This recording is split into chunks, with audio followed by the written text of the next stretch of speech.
Yo, JD here, to Limitless, and as you can see, we are on F1 2020 at China, Shanghai, a track that I very much enjoy driving. So as always, trying to get the best possible exit onto start-finish straight, getting the DRS line, and going to this first corner.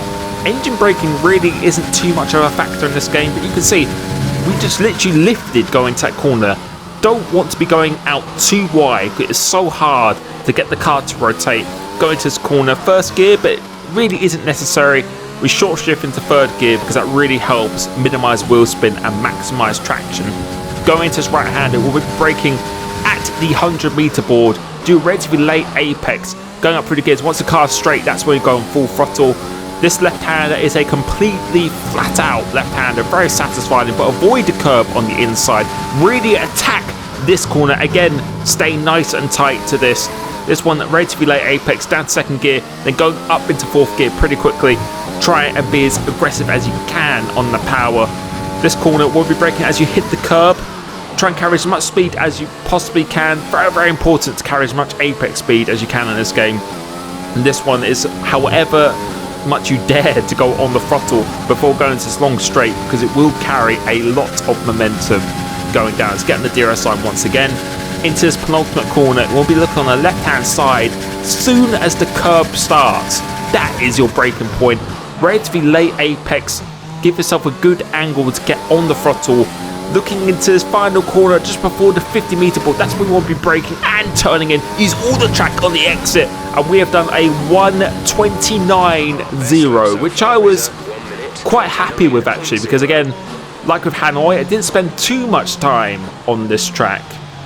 And I think we could have turned it a lot earlier on the last corner, because you can gain a lot by actually cutting the last corner on this game. But we're going to break it down into a little bit more detail, because it's surprisingly quite a hard track to hook up. So going into this turn one, I'm going to slow it down here. You can see by my throttle input, completely lifting into this. And it's all about just nursing the brake and the throttle, just to get that adjustment, to make sure it doesn't drift out too far, but still carrying a lot of speed and staying relatively tight.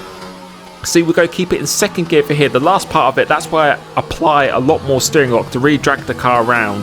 And then going into this one, first gear, again, is not necessary on this game, but it just makes you feel a little bit better.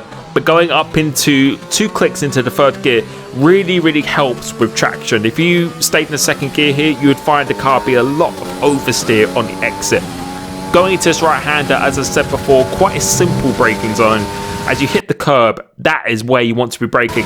But you want to go in a bit more deeper into the corner than expected. Turning in too early won't give you a good angle to get onto the throttle. And this one here, the very last part of the curb, that is your turning in point. You can see 100% on the throttle, and then going to this one again, slowing it down, staying very, very tight, using a little bit of engine braking. And here, as that gravel on the right hand side or the path starts, that's your turning in point.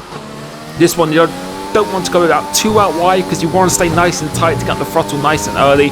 And again, quite a nice easy braking zone. As that curb starts, the small part of the curb starts, that is your braking point. Try and carry as much speed as you can. Use all the track on the entry and on the exit, and it's all about how confident you are about being on the throttle. But the car with this setup feels pretty planted through here, getting the DRS zone. And again, quite a simple braking zone. Once the curb starts on the left hand side, want to be giving absolute maximum force once you hit this point. But kind of similar to the first sector in that right hander, want to be going quite deep, gives you a very good angle to get on the throttle. And this one here, you could actually be turning a little bit earlier than this, I would say.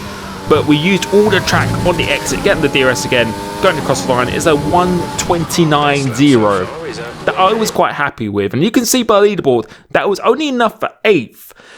But there's been a bit of debate recently.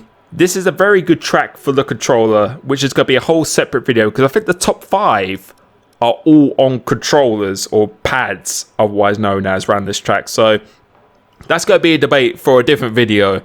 but I noticed that it was particularly strong around here. You can see with my setup, using a little bit more of an aggressive setup actually. 3-6 wings closer together just makes the car a bit more responsive and pointy.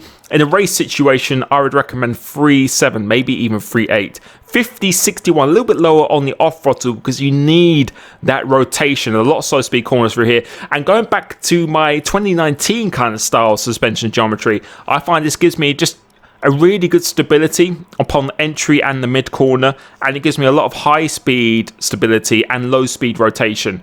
I get my rotation from the front suspension. I think that says 2.6, but my front anti-roll bar and the rear anti-roll bars are a little bit softer than usual, just to add a little bit more stability.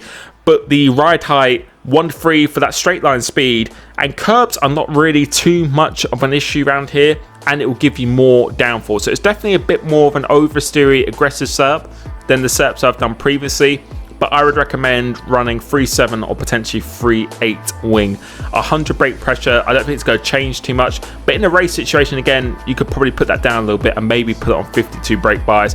Quite low brake pressures, but my rear pressures are actually higher than the front because I just want them to have a bit more of a response. So it's all again about putting everything together in the setup. Some parts are going to be oversteery, some parts are going to be understeery, so it'll give you a really nice balance. But I thought that was a really good lap.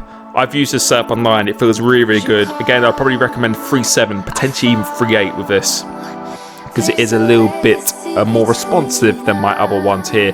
But I was happy with this lap. The Padwords will debate will be for a different video. That's going to be a good one. Thank you so much. Hope you've been enjoying these, and catch you soon. Peace.